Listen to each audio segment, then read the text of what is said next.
안녕하세요. 뉴스카페 김선영입니다.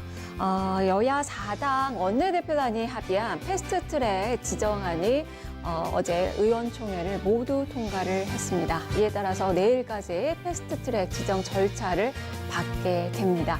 하지만 바른당이 내홍을 겪고 있고 그리고 자유한국당의 강력한 반발, 20대 국회는 없다라고 이야기하면서 투쟁을 하고 있는 그 상황입니다.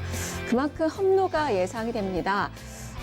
이 본회의 통과까지 순항할 수 있을지, 변수는 없는지, 그리고 향후 전국은 어떻게 될지 알아보겠습니다.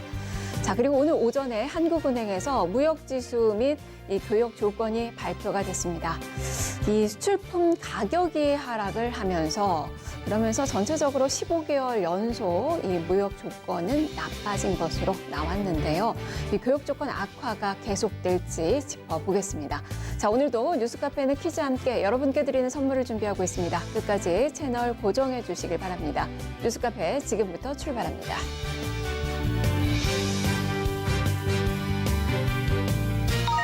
4월 24일 오전 뉴스통 주요 뉴스입니다. 김관영 바른미래당 원내대표가 공수처 설치한 패스트트랙에 반대하는 오신환 의원의 사보임 강행을 시사했습니다. 김 원내대표는 민주적 절차에 의해 합의안이 추인될 만큼 추진하는 게 의원의 도리라고 말했습니다. 김정은 북한 국무위원장이 러시아 방문길에 올랐습니다.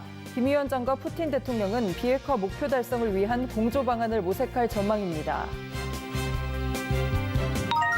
문재인 정부가 6조 7천억 원 규모의 추가 경정 예산안을 편성했습니다. 미세먼지를 줄이고 민생 경제를 지원하기 위해서입니다. 김수민 작가가 윤지호 씨의 주장이 거짓이라며 고소장을 제출했습니다. 이에 대해 윤 씨는 인스타그램에 장문의 글을 올려 김 씨의 주장을 전면 부인했습니다.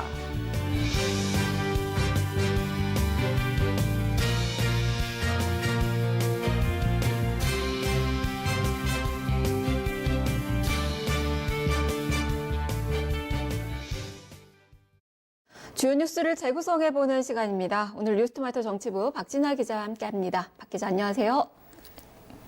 네, 오늘의 이슈 확인해 보겠습니다. 8분 능선 넘은 패스트트랙 향후 전국과 변수는 여야 4당이 함께 추진해온 선거제 개혁안, 공수처 설치 법안, 그리고 검경수사권 조정안 이렇게 개혁 3법이 패스트트랙에 사실상 올랐습니다. 하지만 여야 4당과 한국당의 이 격돌은 계속되고 있어서 이 전국의 경색은 또 장기화될 조짐을 또 보여주고 있습니다. 좀 자세히 짚어보도록 하죠. 자, 박 기자, 일단 어제 여야 4당이 패스트트랙 합의가 됐습니다. 분위기는 바른당 빼놓고는 통과가 된 것 같은데 그 배경도 하나 짚어주세요. 네, 여야 사당이 선거제 개편안과 고위공직자 비리수사처, 이른바 공수처법 등 개혁 법안을 함께 묶어서 신속 처리 안건 지정을 의미하는 패스트트랙으로 처리하기로 지난 22일에 합의를 했는데요. 수차례의 고비 끝에 4개월 만에 이뤄낸 성과인데 자유한국당을 제외한 여야 4당이 패스트트랙을 합의한 이 배경을 보면은 우선 이번 20대 국회부터 줄곧 국회의원 선거에서 대표성과 비례성을 높여야 한다라는 그런 국민적 요구가 있어 왔습니다. 그래서 국회는 그런 방향으로 꾸준히 논의를 해왔고요. 그러다가 지난해 12월에 자유한국당 나경원 원내대표가 올해 1월 말까지 선거제 개편에 대해서 합의를 한 후에 국회에서 처리를 하자 이렇게 말을 했었죠. 하지만 여야의 이견과 대립이 계속 지속되면서 선거제 개편에 대해서 의견 조율이 쉽지 않았었는데요. 이제는 불가피하게 내년 총선을 앞두고 패스트트랙의 마지노선에 접어들었다라고 볼 수 있습니다. 이제 이게 무슨 말이냐면 패스트트랙 적용 법안이 본 회의에서 처리되기까지는 최장 330일 정도가 걸리는데요.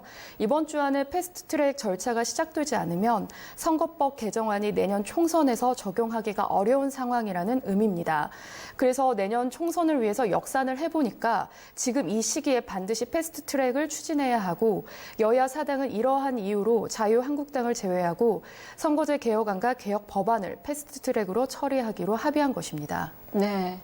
일단 민주당이 만장일치였고 정의당도 문제없이 만장일치가 됐고 평화당도 별 잡음이 없이 됐는데 이제 문제는 이제 바른미래당이죠. 상당히 좀 진통이 있었어요. 마라톤 회의도 있었고 그러면서 12대 11 이현주 의원이 뭐 표에 참여를 못해서 어쨌든 이게 뭐 통과는 되기는 했는데 좀 새벽까지 나온 그 소식들을 보면 이 오신환 의원이 이제 정개특위에서 사개특위죠.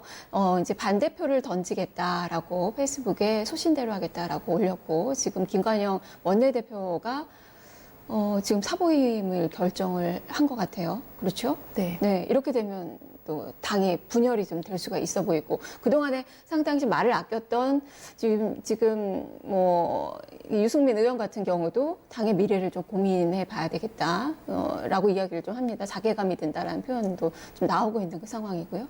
바미당은 좀 어떻게 봐야 되는 거예요? 국민의당과 바른정당 출신이 만나서 만든 바른미래당은 사실 한 지붕 두 가족 양상으로 사실 그동안 봉합 상태를 간신히 유지해 왔다라고 보시면 되는데요.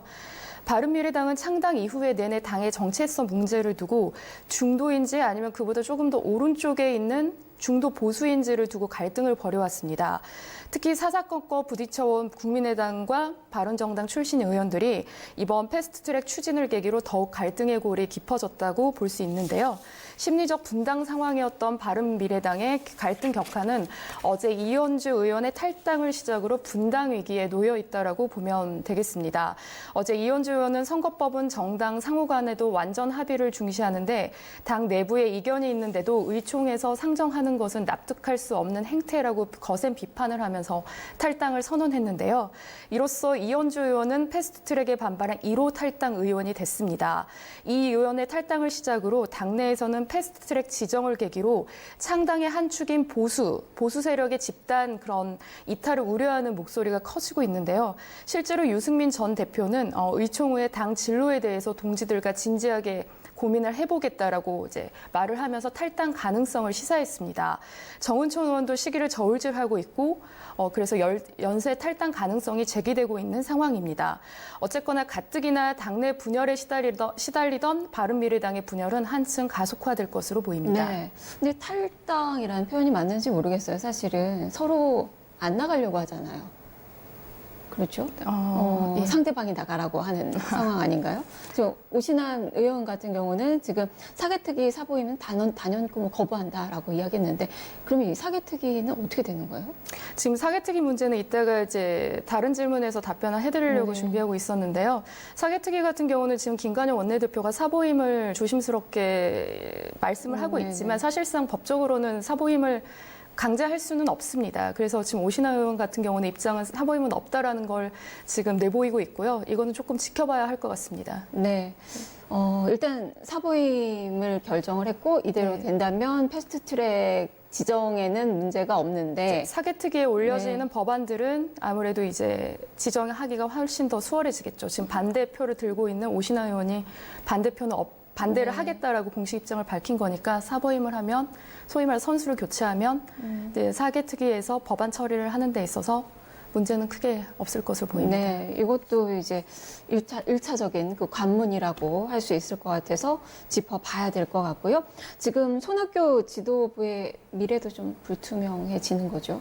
그렇죠. 지금 지도부와 의원들 사이의 갈등이 커지고 있기 때문에 지도부의 그런 미래도 사실상 지금 예측을 하기가 어려운 상황입니다. 네, 지금 바른미래당이 가장 큰 이슈의 중심이 또 된 것 같아요. 그리고 또 빼놓을 수 없는 게 이제 한국당이죠. 네. 또다시 패싱을 당했습니다.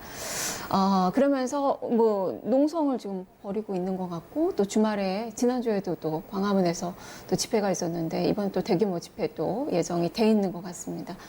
사실 4월 국회를 예상하기가 상당히 힘들어요. 지금 20대 국회 자체가 없다라고 나경원 의원 얘기를 원내대표 하고 있는데 어떻게 보세요?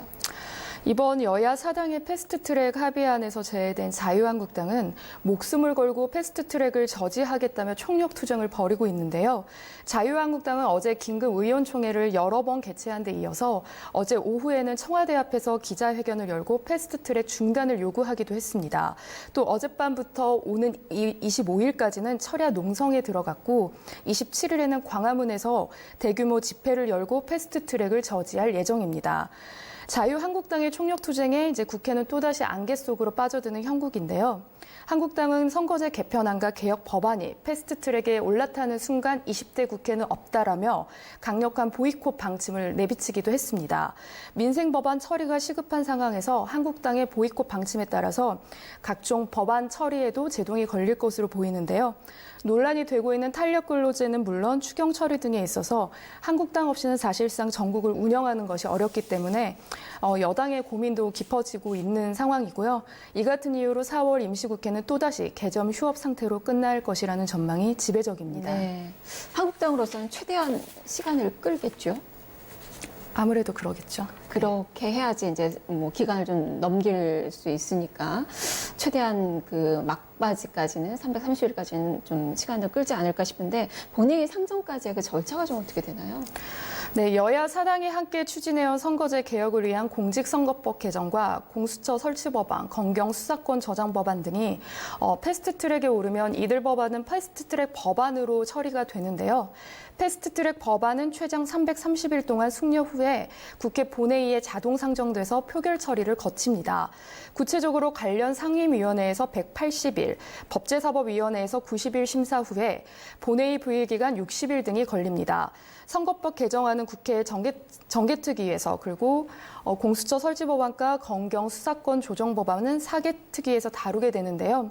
상임위별 안건 조정 제도와 국회의장 재량 등을 적용을 고려해도 패스트트랙 법안이 본회의에서 처리되기까지는 240일에서 270일이 소요될 예정입니다.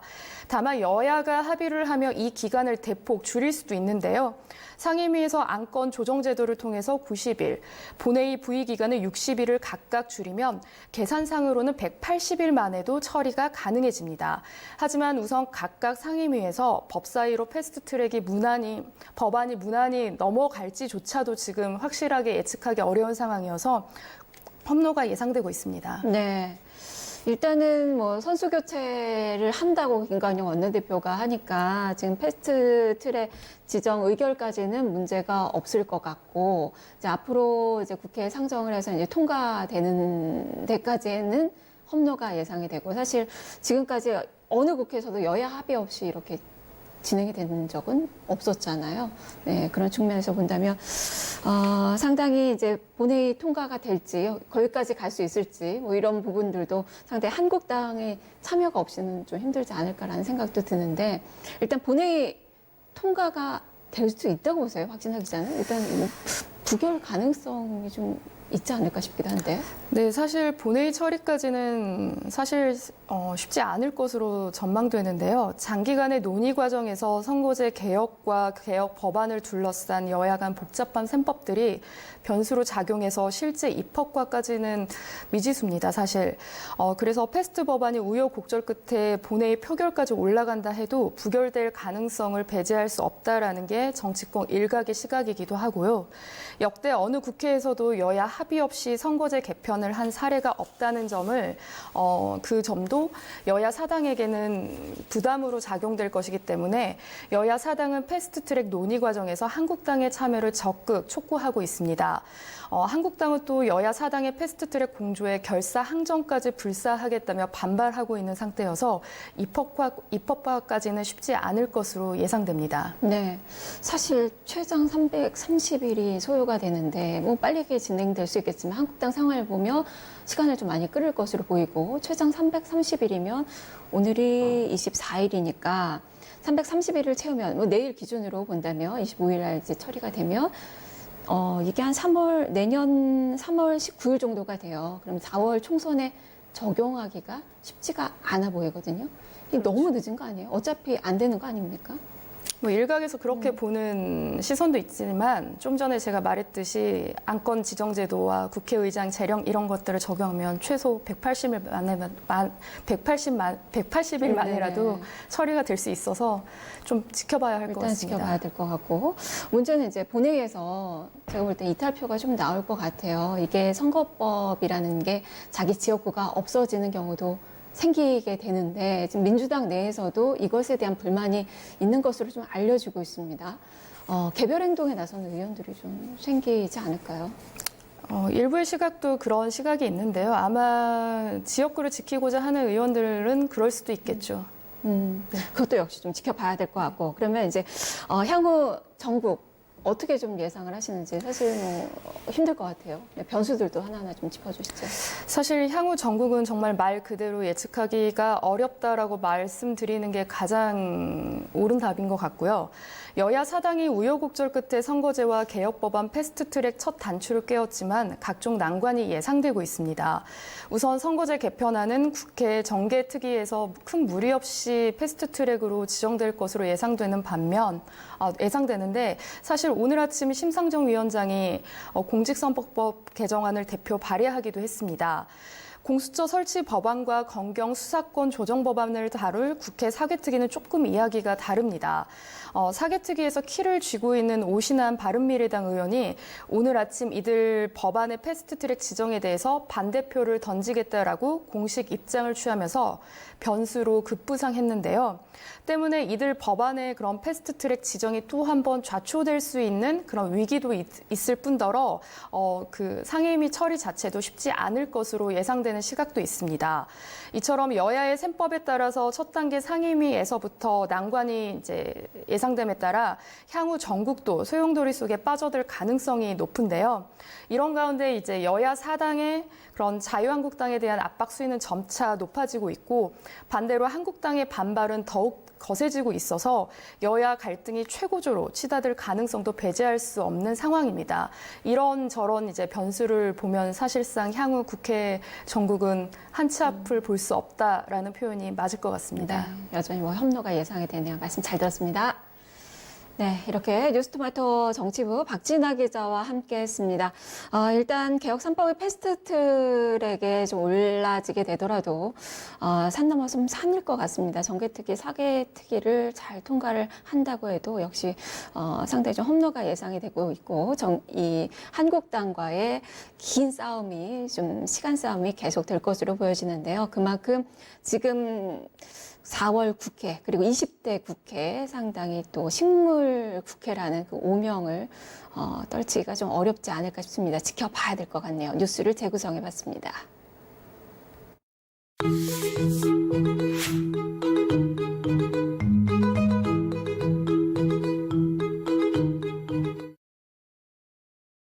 안녕하세요. 실시간 검색어 김은별 기자입니다. 실시간 검색어에서는 주요 뉴스를 한눈에 보여주는 뉴스통 검색어 8가지를 짚어드립니다. 오늘의 검색어부터 먼저 보시겠습니다.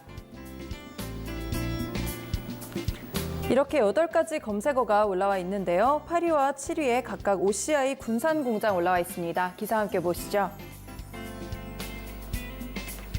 어제 오후 2시 20분쯤 전북 군산시 소룡동 OCI 공장에서 근로자 A씨가 별안간 쓰러졌습니다. 이 A씨는 바로 병원으로 옮겨졌지만 끝내 숨졌는데요. 이 쓰러지기 전 염소가스 저장시설 내부에서 청소 작업을 했고 외부로 나온 지 2분에서 3분 만에 의식을 잃었습니다. 이 검사 결과 A씨의 혈액에서 가스 성분이 검출되지는 않았는데요. 경찰은 심장질환을 원인으로 보고 정확한 사고 원인을 조사 중입니다.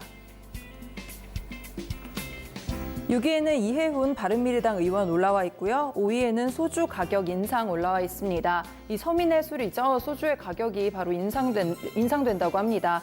이 하이트 진로는 참이슬 후레쉬와 참이슬 오리지널의 공장 출고 가격을 약 6.45% 올린다고 밝혔는데요. 이 출고 가격은 몇십 원 정도 오르지만 소비자가로는 1,000원이 오르게 돼 소비자들에게 큰 부담이 될 전망입니다. 4위에는 박훈 변호사 올라와 있는데요. 기사 함께 보시겠습니다. 김수민 작가의 법률 대리인으로 배우 윤지호 씨에 대해 고소장을 접수했던 이 박훈 변호사가 이번에는 본인 명의로 윤 씨를 고발한다고 밝혔습니다. 박 변호사는 윤 씨가 고 장자연 사건에 대해 허위 사실을 말하며 돈을 모금하고 있다고 주장을 했는데요. 이 박 변호사는 SNS를 통해 윤 씨가 허위로 돈을 모금했으며 이를 사람을 기망하여 재물을 편취한 범죄 행위라고 주장했습니다. 이 윤 씨가 2019년 1월 2번의 차량 사고가 이 성명불상의 테러였다는 것도 완벽한 허위 진술이라며 다시금 윤 씨의 출국 금지를 요청했습니다. 앞서 윤지호 씨는 자신의 인스타그램에 여러 장의 사진과 함께 장문의 글을 통해 의혹을 부인했습니다. 3위에는 고속도로 정체 알림 서비스 올라와 있습니다. 행정안전부가 이 고속도로의 차 사고를 줄이기 위해 오늘부터 이 알림 서비스를 시작합니다. 이 서비스는 내비게이션의 음성 안내와 경고음을 통해 고속도로 정체 상황을 알려준다고 하네요. 2위와 1위는 각각 김관영과 오신환 국회의원 올라와 있습니다. 기사 함께 보시죠. 이 앞서 선거제 개편과 공수처 설치의 패스트트랙에 캐스팅 보트를 쥔 사법특위 간사 오신환 의원이 반대표를 던지겠다고 시사를 했는데요. 이 김관영 원내대표와 바른미래당 손학규 대표가 오신환 의원에 대해 이 사보임을 결정했습니다. 오신환 의원은 24일 저는 단연코 사보임을 거부한다고 밝혔는데요. 오 의원은 이날 언론에 문자메시지를 보내 이 제 글을 아전인수격으로 해석해 강행한다면 그것은 당내 독재라며 김관영 원내대표는 사보임을 안 하겠다고 약속했다고 전했습니다. 이 김관영 원내대표는 이어 이 사보임 불가는 그쪽 주장이라며 사보임 강행을 시사했고요. 이어 김 대표는 의원총회에서 민주적 절차에 의해 합의안이 추인된 만큼 합의한 대로 추진하는 게 당에 소속된 의원의 도리라고 말했습니다. 오늘은 이렇게 뉴스통에 올라온 8가지 검색어 보셨습니다. 다음 시간에는 또 다른 검색어와 함께 돌아오겠습니다.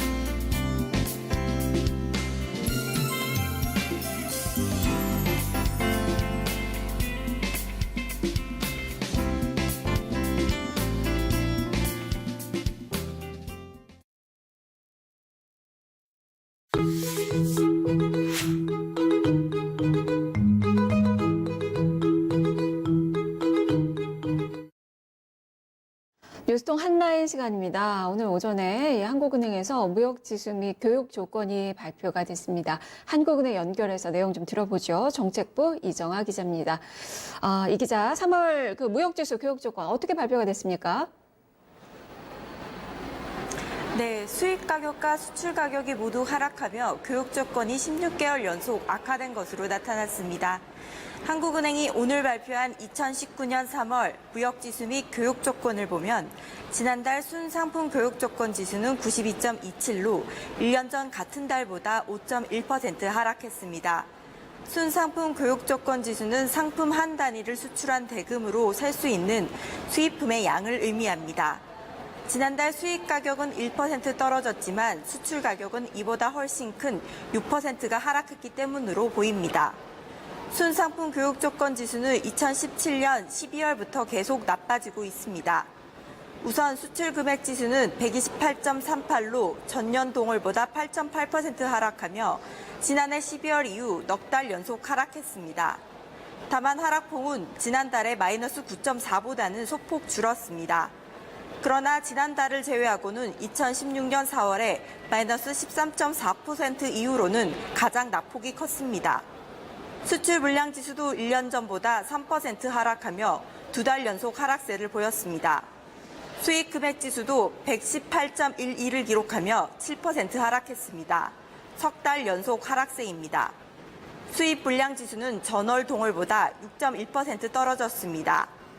수출 총액으로 수입할 수 있는 총 상품량인 소득 교육 조건 지수는 139.48로 1년 전보다 7.9% 떨어졌습니다. 수출 물량은 꾸준하게 늘고 있는 것 같은데 수출품의 가격이 하락하고 있는 거예요. 스마트폰, 반도체 쪽에서의 하락폭이 좀 크게 나오면서 이렇게 교육 조건이 나빠지고 있는 건데 교육 조건 악화가 계속될까요? 전문가들 어떤 시각입니까? 네, 교육 조건 악화가 계속될 것이라는 게 업계의 중론입니다. 최근 글로벌 수출 경기가 부진하면서 국내 수출 증가율이 둔화되고 있기 때문입니다.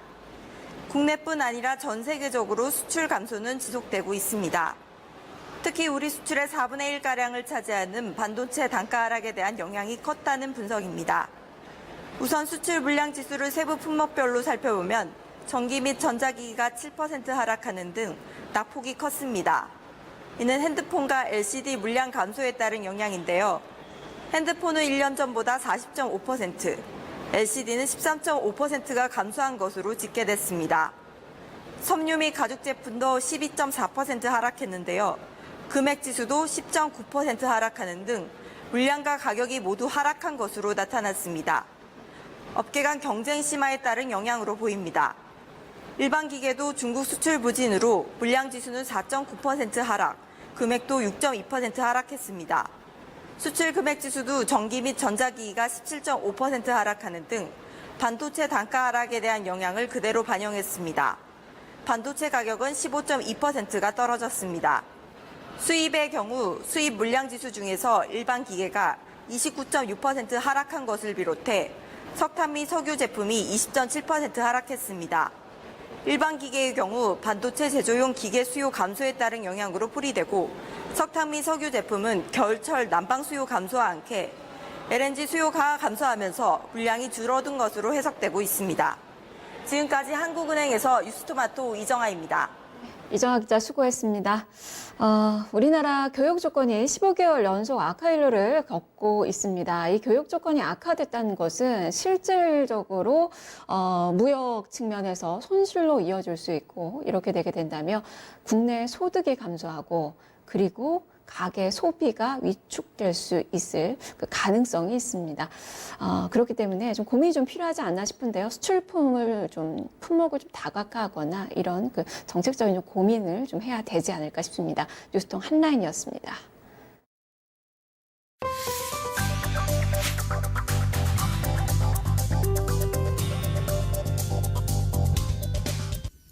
오늘의 키워드는 인코텀즈입니다. 바로 무역에서 사용되는 용어입니다. 즉, 수출과 수입을 할 때 사용하는 용어를 하나로 정리해 놓은 사전이라고 보면 됩니다.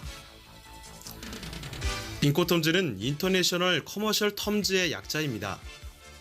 우리말로 정형 거래 조건이라고도 하죠. 무역 용어의 해석을 통일하기 위해 국제상업회의소가 정한 규칙입니다. 국제사회는 법 질서가 국가 단위로 유지되고 있어 통일된 법이 형성되어 있지 않습니다. 그 때문에 발생하는 불편을 제거하기 위해 국제 관행을 기초로 해 9개 주요 계약 조건에 관한 통일된 해석 규칙을 정하게 됐죠.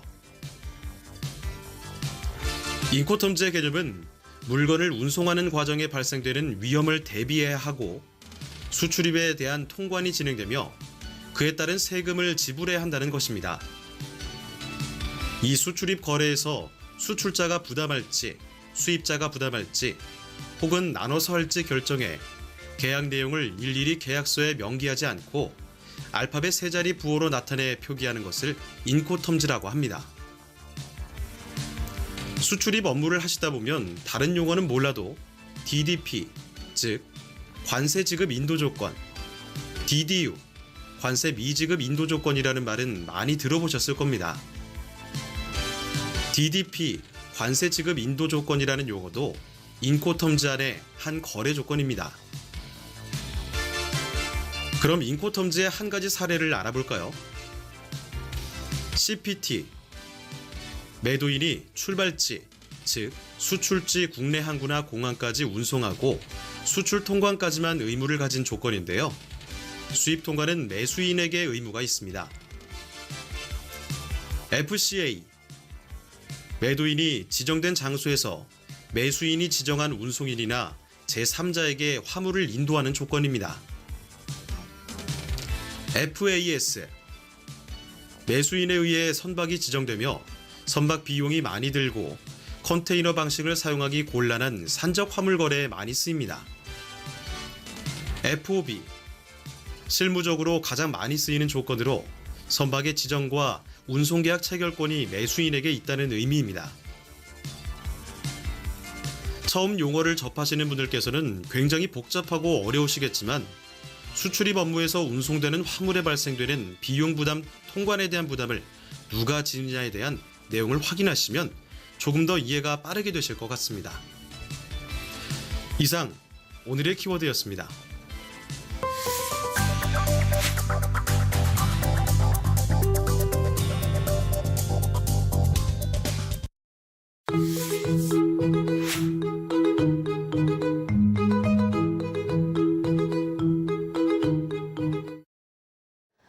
축하합니다 시간입니다. 월요일과 수요일은 당분간 이 구청장 릴레이 특집으로 진행이 됩니다. 자, 오늘은 김영종 종로구청장님 모셨습니다.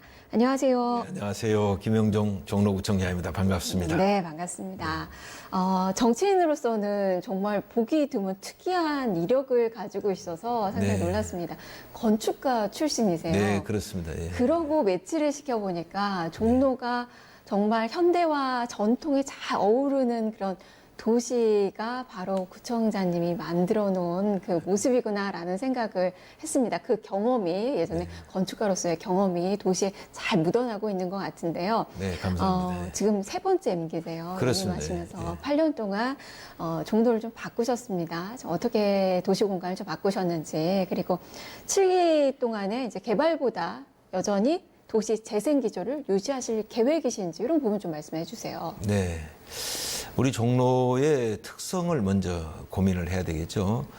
저희 종로구는 아주 전통의 마을이죠. 625년 된 마을입니다. 네. 바로 이렇게 오래된 역사 문화의 마을이 과연 어떻게 발전해 가야 될 건가, 또 어떻게 만들어 가야 될 건가.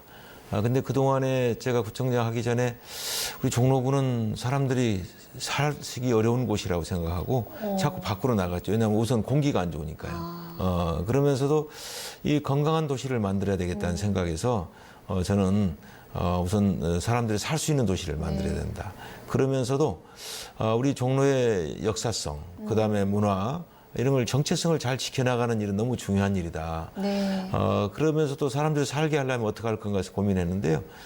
바로 우리 종로는 바로 사람들이 와서 살 수 있도록 하려면 우선은 매력 있는 장소를 우리가 만들어 보자. 네. 매력 있는 장소는 얼마든지 만들 수가 있어요. 왜 그러냐면 그런 자연적 아름다운 여건들을 많이 갖추고 있어요. 근데 그동안에는 너무 못 쓰는 것, 그다음에 우리 문화재는 우리를 불편하게 하는 것, 그리고 또 우리 것을 지킨다는 건 너무 힘드는 것이다. 이렇게 사람들이 생각해서 별로 좋아하지 않았죠. 그래서 저는 그것을 확실하게 개선해 보자. 그래서 그것을 오히려 좋아하는 곳으로, 그다음에 정말 문화재는 좋은 곳이고, 네. 그리고 또 매력 있는 곳이고, 그리고 자연환경이 너무 아름다운 산천이 있는데 바로 도심만 생각하지 말고 잠시 떠나면 바로 조금만 벗어나면 종로 관내에서도 생태 보존 지역도 있다. 이런 것들을 잘 활용한다면, 그리고 또 우리가 좋아했던 문학인들, 예술가들, 또 역사적인 훌륭한 인물들이 많이 살았고 네. 그런 흔적들이 있는 곳이 종로여서 저는 바로 그런 것을 이용해서, 그런 문화적 자산을 이용해서, 또 역사적 자산을 이용해서 우리 종로를 매력 있는 장소로 만들고, 매력 있다면 사람이 많이 올 거고요. 많이 사람들이 오면 그것을 활용해서 도시 재생도 이뤄내고, 또 깨끗한 잘 만들어진 건강한 도시가 된다면 사람들이 더 행복하게 살지 않을까. 네. 그런 생각을 갖고, 금방 말씀드린 그런 기조를 갖고 꾸준하게 행정을 해왔다. 이렇게 설명드리고 싶습니다. 네, 정말 직장만 있는 곳이 아니라 살고 싶은 그런 도시로 점점 바꿔지고 있는 게 이제 종로의 모습이 아닌가 싶어요. 말씀해 네. 주셨듯이 종로하면 상당히 노후화된 뭐 건물, 그렇습니다. 뭐 공동화 그 문제, 뭐 이런 문제들이 좀 있는데, 그렇지만 말씀해 주신 문화재 같은 전통 콘텐츠가 또 많이 있잖아요. 그렇습니다. 그러니까 그런 문화를 잘 또 보존을 하면서 활력 있는 도시로 만드는 게 이제 관건이 될 것 같아요. 어떤 네. 계획이 있으신가요? 그리고 앞으로도 계속해서 이제 그런 일들을 해나가야 될 텐데요. 조금 전에 말씀드린 대로 그런 노후화된 곳을 노후됐으니까 철거해버리고 새로 짓는 것이 아니라 그걸 역사적 근거가 있는지, 아니면 어떻게 문화적으로 잘 만들어낼 수 있는 것인지, 이런 고민도 해보고요. 네. 도저히 이제 사용 불가능한 거라면 우리가 새롭게 다시 이제 복원해보기도 하고 네. 재현해보기도 한 것이죠. 그러면 재현을 하더라도 우리 전통을 또 역사를 항상 생각하면서 만들어낸다. 그러면 내부에 가보면 아주 현대적이면서도 그러면서도 우리 컨텐츠를 함부로 버리지 않고 네. 잘 만들어낸다면 바로 그것이 우리 이 종로를 살려가는 것이다. 이렇게 생각했던 것이죠. 네. 그래서 우리 종로의 정체성 속에는 특히나 우리 한옥, 네. 그다음에 한복, 우리 한복 잘 안 입죠. 한복들 많이 입으셔야 되는데 우리 한복, 그다음에 한국 음식, 한식, 그리고 한글. 네. 뭐 한글 왜 종로 그러시나? 대한민국이죠. 그렇지만 우리 종로에서 세종대왕 태어나셨잖아요. 그리고 종로에서 집현전도 종로에 있었고요. 네. 그 종로에서 한글을 창제했다고 생각하는 것이죠. 그래서 한글에 대한 것도 좀 더 콘텐츠로 활용할 수 있겠다. 또 한지 종이. 네. 뭐 종이는 원주나 전주인데 근데 그러네요. 왕궁에서 직접 한지를 만들어서 최고급 한지를 만들어서 사용했던 곳이 바로 우리 종로고요. 바로 우리 종로는 종이도 생산도 했지만 그보다도 최대 소비처이기도 합니다.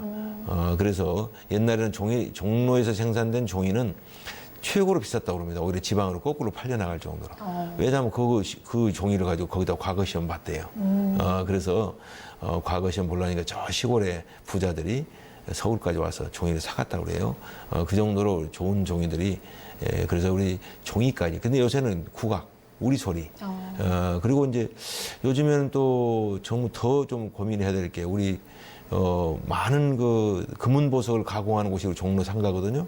근데 그것도 정말 중요한 건데, 근데 그런 것들이 너무 우리가 소홀히 돼 있지 않은가. 그걸 산업으로만 볼 게 아니라 문화예술로 본다면 그것도 우리 종로의 중요한 자산이다. 이렇게 생각하고 이게 있습니다. 들어보니까 정말 전통의 중심이 바로 종로구나라는 그렇습니다. 생각이 듭니다. 그럼요. 네, 말씀 중에 이제 한옥을 예를 들어주셨는데 한옥 보존 정책 같은 경우는 이제 주민들의 불편과도 좀 부딪히잖아요. 이 문제는 좀 어떻게 해소를 하고 계신 거예요? 그렇습니다. 이제 주민들 불만도 많이 있으시죠. 그런데 저는 주민들을 설득할 때 네. 그냥 그렇게 그러지 말고 보존합시다 이렇게만 네. 얘기를 하면 별로 사람들이 좋게 생각하지 않을 네. 수도 있고 그래서 그때 제가 한 20여 년 전에 논문을 쓰면서 한옥에 대한 조사를 해봤더니 한옥 좋습니까? 질문하니까 좋습니다. 90% 이상이에요. 좋아합니까? 네. 근데 한옥에 사시겠습니까? 그러니까 90% 이상이 싫다고 그래요. 그럼 어떻게 하면, 왜 싫습니까? 불편해서요. 그럼 답이 나왔어요. 한옥을 불편하지 않게 만들어주면 90% 이상이 좋아한다는 뜻이죠. 그래서 다시 좋게 만들어 보자. 한옥을 옛날에 주방을 밖에서 네. 그다음 부엌이 밖에 있는 게 아니라 또 연료를 나무 떼서 하는 게 아니라 네. 연탄 떼는 게 아니라 현대식으로. 바꿔주고 네. 또 화장실도 바꿔주고요. 그 구에서 그렇게. 이제 저희가 그런 것을 제안한 것이죠. 네. 그래서 그렇게 하면 괜찮다. 그래서 그렇게 설득한 것이죠. 저는 원래 전공이 건축이다 보니까 저는 딱 이제 맞네요. 옛날부터 네. 제가 한옥 아주 무척 좋아했었죠. 그래서 제가 구청장 되기 전에 네. 제가 석사 논문을 쓰면서 북촌 한옥마을 보존 및 개발에 관한 연구라는 데 논문을 쓰면서도 그때 한옥에 대한 얘기를 계속했어요. 그러면서 한옥 주민들하고도 직접 설문하고 주민들하고 대화를 하면서 한옥은 지키는 게 좋다. 제가 구청장 한 사람이 말이야 우리 편은 안 들고 자꾸 다른 편 든다고 이런 얘기도 해요. 네. 그렇지만 저는 옳은 얘기를 해줘야지 네. 저한테 표 안 주는 게 중요한 게 아니라 이걸 문화를 훼손하면 안 된다. 이런 일을 많이 했던 것이죠. 네. 근데 구청장 돼서도 똑같은 논리로 지금 설득하고 있고요. 이제는 주민들이 오히려 많이 이해를 하고 오히려 한옥을 보존하려고 노력하시는 분도 있고요. 또 한옥을 일부러 짓는 분도 계십니다. 그래서 한옥을 짓는 분들한테는 저희가 지원금도 많이 드리기도 하죠. 네. 예. 건축가 출신이라는 점이 또 여기서 우리 주민들과의 네. 소통의 또 매개체 역할을 아무래도 설득하기가 좀 쉽겠죠. 그런 네, 것 네, 같네요. 예, 예. 그리고 이제 뭐 문화자원 또 얘기를 하니까 민선 7기의 핵심 공약 중에 보니까 자문박 창의 예술 마을을 내세우셨어요. 이게 네.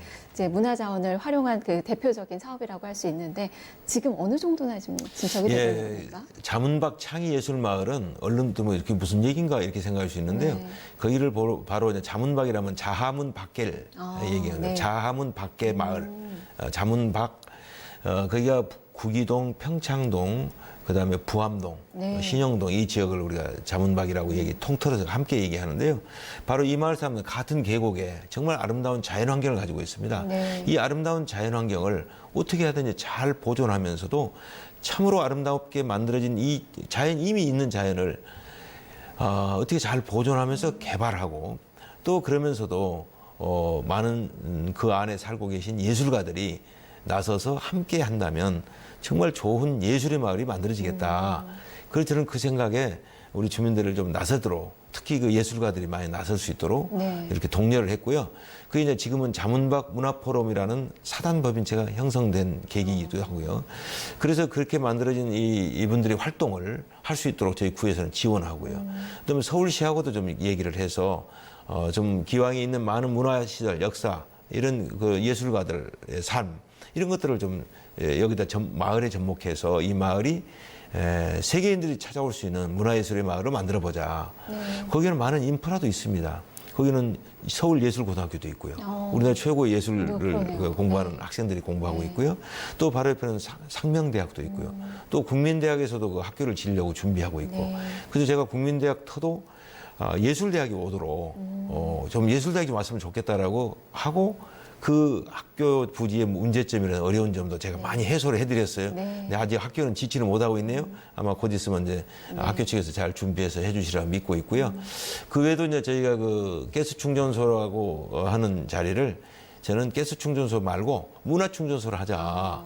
그래서 지금은 그 자리는 문화 컴플렉스, 복합 문화 공간으로 만들어서 곧 착공할 준비까지 돼 있습니다. 거기 투자액이 한 500억 이상 됩니다. 땅값하고 이 설계해서 지금 한 것이 지금 예상이 313억인가 그러는데 공사비만. 그래서 지금 아마 그 서울시가 준비를 지금 하고 있는데 이제 그런 공간만 이외에도 바로 이제 우리가 청소년 문화시설이라든가 또 이미 있는 많은 그 문화 공간들을 서로 연계해서 문화 축제도 개최하고 있고요. 이런 것들을 통해서 작가들이 또 자기 공방도 자기 화랑도 아니 화실도 개방을 하는 그런 개방 행사도 있기도 하고요. 또 주민들 예술 교육도 시키기도 하고 디자인 교육도 시키기도 하고 그리고 이제 지금은 저희들이 아예 마을의 도로라든가 디자인을 좀 바꿔서라도 정말 사람 사는 동네를 한번 만들어보자. 차량 너무 위주로만 돼 있는 데가 많이 있는데 좀 사람들이 편안하게 살 수 있는 그런 마을을 만들어보자 해서 그런 프로젝트를 지금 진행하고 있고요. 아마 금년에 곧 공사가 지금 디자인 중이에요. 그래서 곧 공사가 되지 않을까 그런 생각도 하고 있고요. 그래서 여기저기에서 부암동 창의예술마을이 만들어지고 또 그를 통해서 바로 예술의 마을이 만들어지면서 이 마을에 숨은 가치를 찾아내서 좀 업그레이드 될 수 있도록 해드리겠다 이런 생각을 가지고 주민들도 설득하고 있습니다. 그 많은 주민들이 아주 좋아하십니다. 좋아하실 것 같아요. 네, 그렇습니다. 올해 안에 착공되면 정말 몇 년 안에 정말 만날 수 있겠다라는 생각이 듭니다. 근데 마을이라는 건 하루아침에 만들어진 건 아니기 때문에요. 또 오랜 시간을 갖고 우리가 정말 잘 만들어 갈 수 있도록 노력하는 일. 그리고 우리가 서울예술고등학교 자리에도요. 지금 한 1,100석 내지 한 1,200석 정도 되는 공연장을 지금 곧 착공할 겁니다. 거기도 지금 설계가 거의 끝난 걸로 알고 있습니다. 그래서 예산도 지금 서로 우리 협력해서 학교와 우리 공공에서도 좀 협력해서 주민들도 이용하고 우리 학생들도 이용할 수 있는 강북 지역에 클래식 공연장을 하나 짓는 걸로 지금 준비하고 있습니다. 멋이 있는 도시가 되는 것 같아서 너무 기대가 많이 됩니다. 이렇게 문화유산 쪽뿐만이 아니라 좀 놀랬던 게 아동 그 친화도시로 종로구가 변모를 하고 있더라고요. 네, 그렇습니다. 보니까 이제 명륜동에 전국 최초로 어린이 청소년 국학 도서관을 개관했어요. 한 4개월이 좀 됐죠. 지금 그 상황은 어떤지 그리고 아동 쪽으로 관심 갖게 된 거기는 이제 저희가 명륜동은 바로 그 옆에 성균관이 전에 있었죠. 성균관 쪽 가까운 곳인데요. 성균관은 바로 우리 최고의 교육기관이기도 하죠. 전통의 지금 성균관 대학교가 있습니다만 그 이전에 성균관 조선 고려 때부터 있었던 거지만 이쪽으로 한양 천도 이후에도 성균관이 지어져서 정말 우리 국가의 최고의 인재들을 키워내기도 하고 또 우리 민족 지도자들도 많이 키워낸 곳이 바로 성균관이죠. 독립운동가들도 거기서 많이 나오셨고요. 그래서 바로 이런 성균관 바로 옆에 우리 역사를 좀 공부할 수 있는 우리 아이들의 공간을 만들어보자.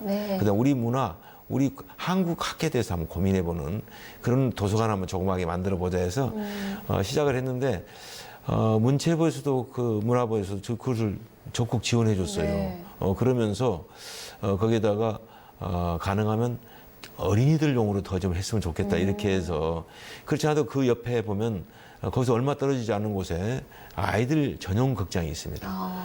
전국 최초로 만들어진 아이들 전용 극장이고 잘 시너지가 나겠네요. 예, 그럼요. 그러기도 하고 바로 그 옆에는 또 아이들 그 거리를 만들기 위해서 그다음에 그 어린이 과학관도 바로 근처에 있고요. 오늘 그 어린이 과학관 관장님과 저와 그다음 우리 문화재단, 그리고 바로 옆에 또 어린이 교육 기관인, 물론 사기업이기도 합니다만 재능교육이라는 기관이 바로 한 마을에 있어요. 그래서 우리 같이 협약을 했어요. 우리 함께 나서서 어린이들 최고의 메카가 될 수 있도록 이 마을 한번 바꿔보자. 근데 그 중에 하나 이제 국악도서관이 거의 생겼는데요. 그 국악도서관은 참으로 그 요즘에 있는 최첨단 시설을 다 갖췄어요. 우리 아이들 과학적으로 또 요즘 이 미디어를 접할 수 있는 아주 편한 방법으로 아이들이 터치만 하면 접할 수 있도록 뉴스도 볼 수 있도록, 그러면서도 또 우리 국악, 우리 옛 것을 또 익힐 수 있는, 그다음에 역사를 토론하고 또 옛 고대 역사도 공부해 볼 수 있는 그런 도서관 하나 만들었죠. 사람들이 아주 좋아하는 곳이고요. 또 아마 제가 보는 아이들만이 아니라 어른들도 너무 좋아하세요.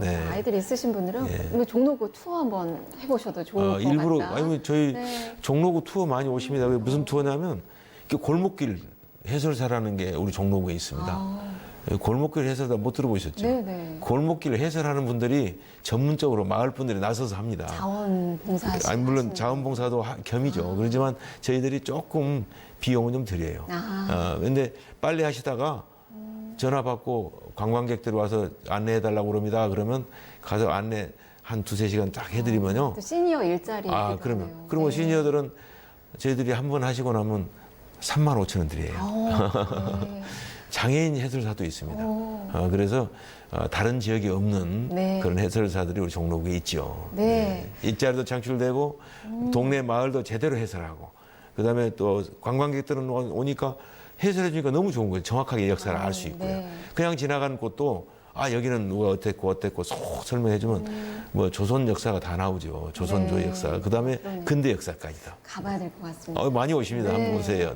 정말 사람 중심의 명품 종로 한번 또 기대를 해보도록 하겠습니다. 그렇게 고맙습니다. 네, 감사합니다. 네, 자 이렇게 김영종 종로구청장 만나봤습니다. 여기서 퀴즈 시간 갖겠습니다.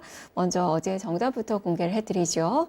자, 어제 정답은 데스밸리 자영업자 지원 제도였습니다. 초이션님 축하드립니다. 선물 보내드릴게요. 자, 이어서 오늘의 문제 드리겠습니다. 종로구의 17번째 공공도서관으로서 해당 지역에 과거 성균관이 위치했다는 점에서 착안한 도서관은 무엇일까요? 라는 문제입니다.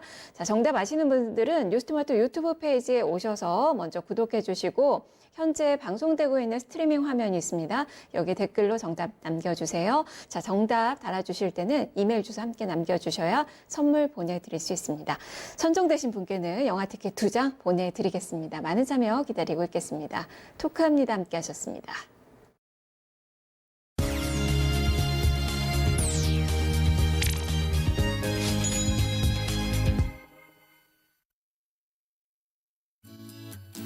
재테크 트렌드 김보선입니다. 주식 투자 주로 하시는 분들 요즘 포트폴리오 어떠신가요? 글로벌 경기 우려가 커지면서 최근 주식보다는 채권, 또 안전자산에 대한 선호도가 많이 높아졌습니다. 이런 사이에 증시에서는 중소형주 투자가 높은 수익률로 그 존재감을 조금씩 드러내고 있습니다. 오늘 재테크 트렌드에서는 중소형주 투자와 투자 전망에 대해서 살펴보겠습니다. 네, 먼저 뉴스토마토 기사 살펴보시죠. 스타일 투자가 뜬다, 박스피 대안이라는 제목의 기사입니다. 올해 들어서 4월 중순까지 보시면요. 코스피와 코스닥 지수 중에서 상대적으로 코스닥이 강세를 보이고 있고요. 코스피 안에서도 대형주보다는 중형주가, 그리고 코스닥 안에서도 대형주보다는 중소형주의 수익률이 돋보이고 있습니다. 자세한 수치 살펴볼까요? 15일 기준가입니다. 코스피 대형주보다 소형주가 수익률이 높고, 또 코스닥 안에서도 대형주보다 중소형주의 수익률이 18에서 19%대로 훨씬 높다는 점 살펴볼 수가 있습니다. 최근 증시는 지지부진한 박스피, 코스피의 박스권 장세를 의미하죠. 이러한 흐름이 펼쳐지고 있고 기업들의 실적 기대감도 낮은 상태이기 때문으로 풀이가 됩니다. 이런 상황에서 적극적인 종목 발굴로 시장 수익률보다 웃도는 그러한 중소형주 투자가 대안으로 떠오르고 있다는 분석입니다. 유한타 증권을 찾아서 김우정 연구원의 얘기를 들어봤습니다.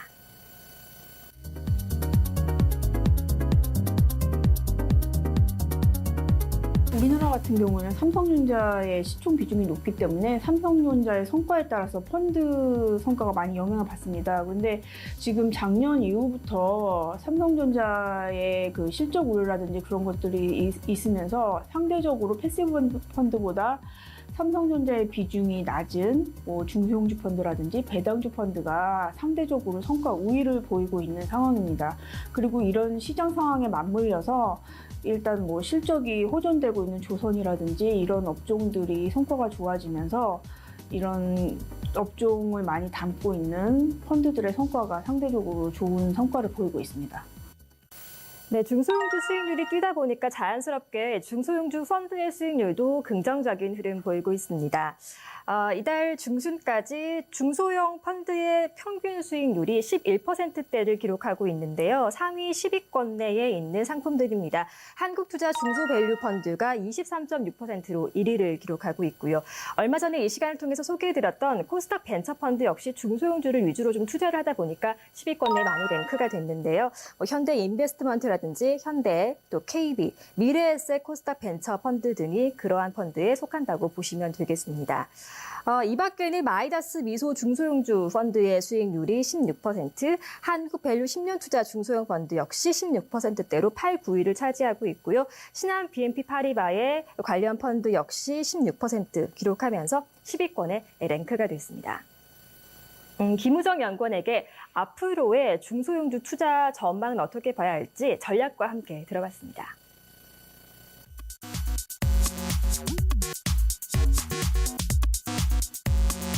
사실 중소형주 펀드 같은 경우는 바이오 같은 신산업 업종도 많고 지금 성과가 상대적으로 좋아지고 있는 국면에 있는 것들이 많기 때문에 당분간은 중소형주 성과가 상대적으로 우위를 보일 거라고 예상을 하고 있습니다. 다만 중소형주 펀드는 전체 포트폴리오에서 한 20-30% 정도 투자하시는 그 위성 펀드에 포함이 되고 있기 때문에 투자를 하실 때는 이런 점을 염두에 두셔야 할 것으로 생각하고 있습니다. 네, 추가적인 증권가의 시각도 함께 좀 살펴보시죠.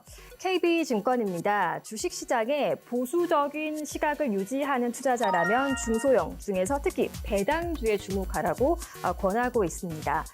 이은택 연구원의 얘기인데요. 코스닥 150의 경우에는 그런데 ETF 수급 부담과 바이오주 모멘텀 때문에 상반기보다는 하반기를 좀 주목하자 이렇게 얘기를 하고 있습니다. 최유준 신한금융투자연구원의 얘기 이어서 보겠습니다. 일단 개별 종목 같은 경우에는 변동성이 높기 때문에 개인 투자자가 그 종목을 선정하기가 좀 어렵다는 점 꼽고 있고요. 그렇기 때문에 개별주 장세가 지속될 것으로 보면서 좀 변동성이 부담스럽다면 밸류에이션 부담이 낮은 중소형주에 주목하자.